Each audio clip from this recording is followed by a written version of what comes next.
के एक्शन की बात करें तो आज बड़ा जो मूव देखने को मिला है वो प्राइमरीली रियल एस्टेट सेक्टर में देखा गया है। 3 से 3.5% का इजाफा इंडेक्स दिखा रहा है।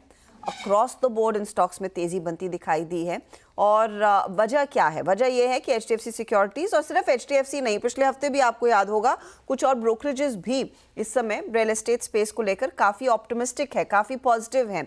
तो कंचन आज हमारे साथ जुड़ रही हैं जो बताएंगी कि एग्जैक्टली किन बातों को लेकर ऑप्टिमिज्म इस समय रियल्टी इंडस्ट्री में बढ़ रहा है। Yes, good afternoon first of all ma'am. अगर अब तक का हम चार्ट देखें रियलिटी सेक्टर का, तो वहाँ पे हमें अभी इस महीने में अभी तक 10% का रिटर्न ऑलरेडी देखने को मिल गया है। इनफैक्ट ईयर टू डेट का चार्ट देखा जाए तो वहाँ पे भी अप्रॉक्सीमेटली 43% का रिटर्न आता हुआ दिखाई दिया है। अब हम देखें कि 2025 का जो आउटलुक है वो काफ़ी ज़्यादा पॉजिटिव है रियलिटी सेक्टर के लिए। कहीं हम ये बात भी मान सकते हैं कि काफ़ी सारे प्रोजेक्ट जो है वो पाइपलाइन में है लेकिन उनको अप्रूवल नहीं मिला है, लेकिन उम्मीदें जताई जा रही है कि मीडियम टर्म में और लॉन्ग टर्म में यहाँ पे एक अप्रूवल आता हुआ दिखाई देगा तो रियलिटी सेक्टर की जो चाल है वो हमें और भी तेज होती हुई दिखाई देगी। इनफैक्ट जो घरों की डिमांड है हम देख रहे हैं कि डेली बेसिस पे वो कितनी ज़्यादा बढ़ती जा रही है, जिसके चलते डायरेक्टली जो रियल एस्टेट कंपनीज हैं उनको अच्छा खासा बूस्ट मिलता हुआ दिखाई दे रहा है। और यही नहीं बल्कि इन घरों की डिमांड पूरा करने के लिए जो कंपनीज हैं उनके पास काफ़ी सारा हेड स्पेस भी बाकी है, जहाँ से ये पॉजिटिव आउटलुक बन रहा है। इनफैक्ट ग्रेड ए डेवलपर्स जो है उनका दबदबा भी आगे चल के बाजार में कायम रहने की उम्मीदें जताई जा रही है। और मीडियम और लॉन्ग टर्म के पर्सपेक्टिव से देखा जाए तो आउटलुक काफ़ी ज़्यादा पॉजिटिव है।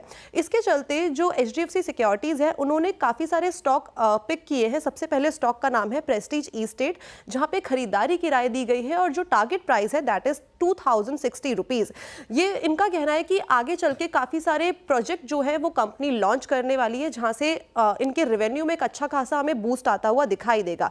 अगर हम प्री सेल गाइडेंस की बात करें तो वो है 240 बिलियन की, और कंपनी का एम है इस टाइम पे मार्च 2025 तक 520 बिलियन के प्रोजेक्ट को लॉन्च करने का। एट द सेम टाइम शोभा पे भी खरीदारी की राय है और जो लक्ष्य है वो है 2639 5.5 मिलियन स्क्वायर फीट के नए प्रोजेक्ट लॉन्च की कंपनी की तैयारी है। और बेंगलुरु में केवल 3 मिलियन स्क्वायर फीट के प्रोजेक्ट को मंजूरी भी जल्द ही आती हुई दिखाई दे सकती है।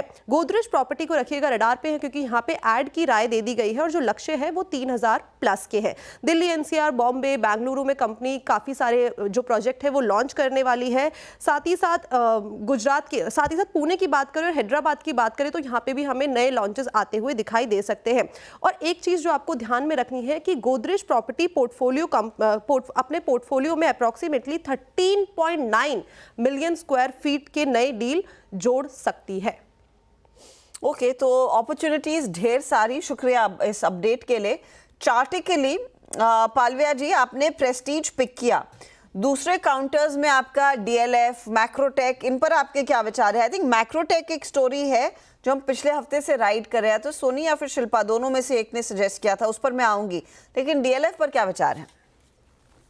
तो हर्षिता जी, पूरे ही रियल एस्टेट पैक में आज देखें तो एक अच्छा मोमेंटम बना। बीट, ओबेरॉय, गोदरेज प्रॉपर्टी, डीएलएफ, लोढ़ा सभी आज अच्छे मोमेंटम में। अगर हम डीएलएफ की बात करें तो डीएलएफ में हमें लगता है जिस तरीके के इसके ओवरऑल स्ट्रक्चर बने हुए, ये अपने अप स्लोपिंग चैनल की हायर बैंड को अब पेनिट्रेट करते हुए दिख रहा है।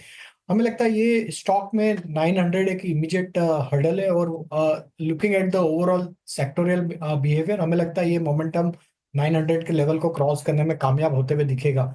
अगर ये ब्रेकआउट होता है तो स्टॉक में नेक्स्ट टारगेट फिर 930 940 की तरफ आते हुए दिखेंगे। तो यहाँ पे ट्रेड अभी लॉन्ग साइड का कैरी करने की सलाह है। डाउन साइड में अभी ट्रेलिंग स्टॉप लॉस जो सजेस्ट करेंगे वो करीब होगा 885 का। वहीं हमें लगता है ओबेरॉय में भी एक बड़ा ब्रेकआउट आज बनते हुए दिखा है, तो ये स्टॉक को भी फोकस में रखा जा सकता है रियल एस्टेट पैक में। तो ये फिलहाल आपके लिए एक अपॉर्चुनिटी। शिल्पा जी, मैक्रोटेक आप ही के साथ डिस्कस किया था?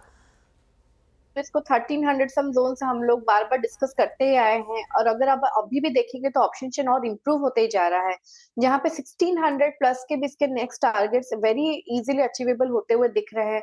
अभी किसी ने ऑलरेडी लिया है तो आप यहाँ पे स्टॉप लॉस अपना 1420 तक इसको फेल कर सकते हैं।